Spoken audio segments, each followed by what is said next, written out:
नमस्कार दोस्तों, आज की क्लास में हम यहाँ पर कक्षा 12 के पहले ही चैप्टर में एक बहुत ही शानदार टॉपिक को लेकर आए हैं आपके बीच में। तो आज का जो टॉपिक होगा वो दोस्तों बहुत ही शानदार होने वाले। आज यहाँ पर कूलाम के नियम को देखने वाले हैं, तो वीडियो बहुत ही शानदार होने वाली है। चैनल पर बने रहिए और अभी तक अगर आपने हमारे चैनल को सब्सक्राइब ना किया हो तो सब्सक्राइब कर लें। तो चलिए यहाँ पर देखते हैं कि आज का जो टॉपिक है कूलाम का नियम। देखिए दोस्तों, कूलाम के नियम के समझने से पहले एक चीज़ ध्यान दें। पहले एक चीज़ देख लेते हैं कि जैसे ये दो आवेश रखे गए हैं, यहाँ पे Q1 और Q2 दो आवेश रखे गए हैं, तो इनके बीच भाई कुछ ना कुछ तो बल लगेगा।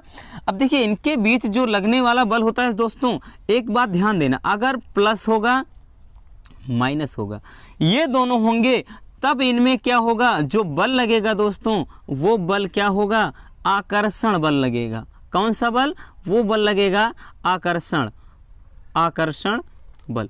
ठीक, और ध्यान देना दोस्तों, अगर एक प्लस है और दूसरा भी प्लस है, ठीक, ये प्लस प्लस है तो दोनों क्या होंगे, एक दूसरे से दूर भागेंगे। भाई प्लस प्लस की शादी थोड़ी ना होगी, क्या होगा, आदमी आदमी से शादी नहीं कर सकता, औरत औरत से, ठीक। लेकिन यहाँ पे अगर समलैंगिक विवाह का प्रावधान हो तो अलग बात है। तो दोस्तों यहीं पर हमें यही समझना है कि क्या होगा, अगर प्लस प्लस चार्ज होते हैं तो क्या होते हैं, एक दूसरे से दूर हटेंगे, ठीक, एक दूसरे से दूर हटेंगे। और उसके बाद प्लस वाला माइनस, क्योंकि अट्रैक्शन क्या होता है भाई, हमेशा प्लस और माइनस का होता है। लड़का लड़की के प्रति अट्रैक्ट होता है, लड़की लड़के के प्रति, ठीक। में भी कि देखो ये बात कर लें तो ये तो हार्मोन्स का प्रभाव है, हमें वहाँ पे नहीं भटकना है, बायोलॉजी में नहीं जाना है, केवल यहाँ समझना है, केवल इसके चार्ज की थ्योरी को समझना है दोस्तों। बस सिंपल सी बात है, अगर प्लस और माइनस आवेश होंगे तो क्या होंगे, एक दूसरे की ओर आकर्षित होंगे। और यहाँ से अगर दोनों प्लस प्लस होंगे या दोनों माइनस, तो उनका डायरेक्शन यानी इन पे जो लगने वाला बल होगा वो क्या होगा, दोनों अलग डायरेक्शन में, यानी विपरीत दिशा में। इस समय क्या लगेगा, इनमें जो बल लगेगा वो लगेगा दोस्तों प्रतिकर्षण बल, ठीक। यानी समान अणुओं के मध्य लगने वाले बल को यहाँ पे अगर इनके बल अगर लगता है, यानी प्लस और प्लस है तो एक दूर से दूर हटेंगे एक दूसरे से, ठीक। अब प्लस और माइनस है तो इनके बीच जो बल लगेगा इन आवेशों को नजदीक लाएगा, ठीक। तो इसी तरह से इसी बेसिस पे यानी इन्हीं क्रियाकलाप पर कूलाम नामक वैज्ञानिक ने एक नियम अपना प्रतिपादित किया, यानी एक नियम दिया जिसे कूलाम का नियम कहते हैं। देखिए इस नियम के अनुसार इन्होंने ये बताया कि दो आवेशों के बीच यहाँ निर्वात या वायु में क्या किया, इन्होंने आवेशों को रख दिया और उनके बीच जो लगने वाला बल होता है दोस्तों, इन्होंने ये बताया कि इनके बीच लगने वाला आकर्षण या प्रतिकर्षण, इनके बीच कोई भी बल लगेगा। भाई जाहिर सी बात है, देखिए दोनों यहाँ पे विपरीत हैं, तो जो बल लग रहा है दोनों वो क्या लग रहा है, विपरीत दिशा में। तो वही बताया इन्होंने कि यहाँ पर क्या होता है, दो आवेशों के बीच अब लगने वाला आकर्षण बल अथवा प्रतिकर्षण बल, ठीक, वो क्या होता है, दोनों आवेशों के गुणनफल के क्या होता है, अनुक्रमानुपाती होता है। इन्होंने पहली बात ये बताई। और दूसरा ये बताई, मान लेते हैं आवेश रखे हैं तो इनके बीच कुछ ना कुछ दूरी होगी, तो वो क्या है, आर है।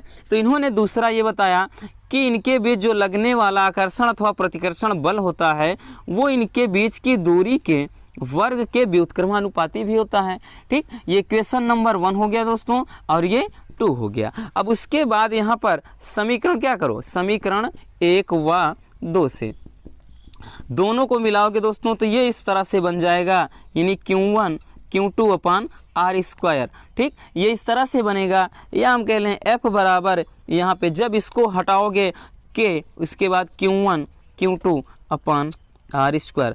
अब देखिए यहाँ से ये जो K होता है दोस्तों, ये क्या है, जहाँ पर ये क्या है, देखो ये इस फार्मूले को ऐसे लिखेंगे कि क्या है, कांस्टेंट, यानी ये एक नियतांक है, ठीक। इसे या देखिए इसी K को लिखा जाता है यहाँ पे 1/4 पाई एप्सिलॉन नॉट के स्थान, ठीक, यानी इसको इतना लिखा जाता है। ये प्रायोगिक मान है, इतना सिद्ध किया गया प्रयोगों के आधार पर, ठीक।